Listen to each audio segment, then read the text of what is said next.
Hi guys, today I'm going to be giving you a little tip on creative visual storytelling. Okay, so that's how to tell a story without words. Oftentimes in films we get heavy dialogue scenes which kind of explain the story to another character in the film, but really what they're doing is explaining it to the audience. That can come across a little bit uninspired sometimes, and sometimes it works very well and sometimes it's very necessary. But to really make your script stand out, telling a story through the kind of visual implications that a film can offer is a really immersive way. So here is a film I made in the first year of university. It's a real-life inspired story. As you can see here, we've got the baby, and this line represents what she is now, and the young lady here has a line drawing her to a slightly older version of herself, and this picture in the middle simply shows that they are grandmother and daughter. And there's no dialogue used to tell that story. It's just a few visual implications done to kind of tell the viewer exactly what's going on and how to set up the story.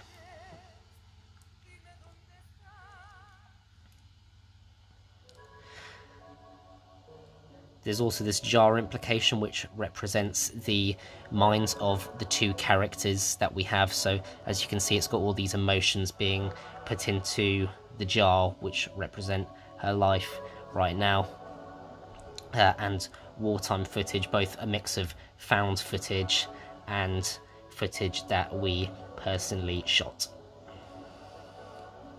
Now this is all to imply how she feels during the war, so saying goodbye to her friend. And you notice none of this has any dialogue, and the black and white motive is there to give a stylistic a style to the time of the world that this is in.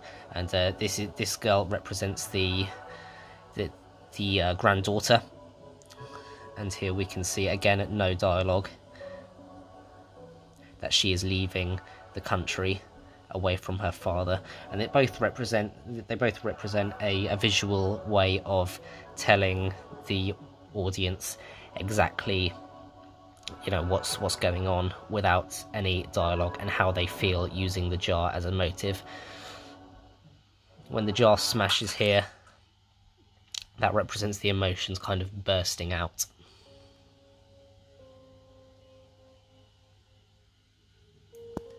Now this is a scene that takes place in the modern day about what these two characters are up to now. So we can see she's a student now. And this is the grandmother that survived the war. And she's just very happy. She's got her grandmother, her granddaughter at university, and she's very proud of what she's accomplished despite the war. And that motive at the end there with the jar coming back together shows that all those emotions are still there, all those negative emotions, but it's manageable, it's bearable, and the characters can in fact deal with the situation. So that's a really interesting way of kind of telling a story without words. There's no dialogue at all in that film. Another one here, this is a film on promoting self-confidence and depicting anxieties and judging people. So you can see all these post-it notes surrounding the girl as she's waking up to represent how she feels. So it says antisocial, it says fat, it says lazy, and it's all to represent her feelings and her moods.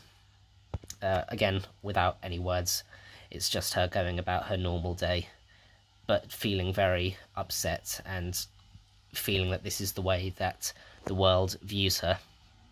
I do recommend you watch this film, and it does have a happy ending, don't worry. You can find it on my YouTube channel, not as an actual video, but linked in the channel description. Now, the film that I recommend you watch this week, because it's got some really good visual motifs is unbreakable. It does have dialogue in it, and but there's a lot of very interesting cinematic camera shots, which represent exactly what the story is, what the characters are going through.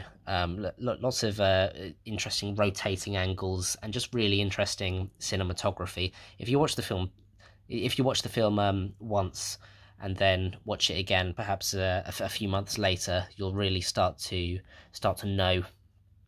notice the visual implications that's going on, now that you know how the story wraps up. It's only £3.49 to rent in high definition on Amazon Prime, so I really do recommend that you watch that. And I've received the first script back, and I read it, and it was absolutely brilliant. It was Bryony that sent that one in. It's well done for that. I've sent her some feedback now, so if anyone else is nearing completion, then do let me know.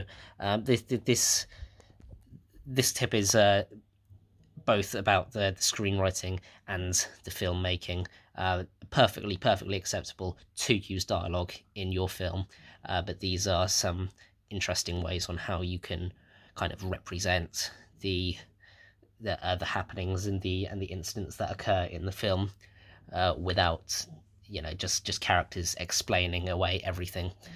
So good luck, everyone, and do message me if you need any assistance.